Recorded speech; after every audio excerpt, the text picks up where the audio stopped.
മുൻ പ്രധാനമന്ത്രി ഇന്ദിരാഗാന്ധിയുടെ റെക്കോർഡ് തകർത്ത് പ്രധാനമന്ത്രി നരേന്ദ്രമോദി. തുടർച്ചയായി 11 തവണ സ്വാതന്ത്ര്യദിന സന്ദേശം നൽകിയ ഇന്ദിരാഗാന്ധിയുടെ റെക്കോർഡാണ് ഇപ്പോൾ നരേന്ദ്രമോദി മറികടന്നിരിക്കുന്നത്. മൂന്നാം തവണയും അധികാരത്തിൽ വന്നതിന് ശേഷമുള്ള 12ാമത്തെ സ്വാതന്ത്ര്യദിന പ്രസംഗമാണ് അദ്ദേഹം ഇന്ന് ചെങ്കോട്ടയിൽ നടത്തിയത്.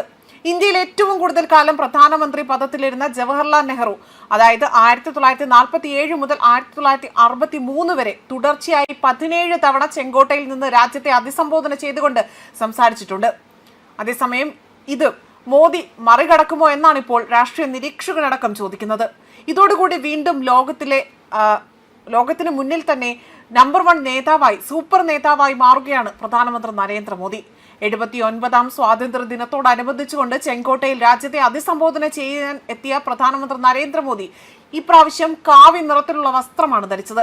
കാവി നിറത്തിലുള്ള തലപ്പാവും വെള്ള കുർത്തയും തലപ്പാവിനോട് ചേർന്ന് തന്നെ ആ നിറത്തിലുള്ള മേൽക്കോട്ടും ധരിച്ചാണ് അദ്ദേഹം ചെങ്കോട്ടയിലെ ഇന്ത്യയെ അഭിസംബോധന ചെയ്യാനെത്തിയത്.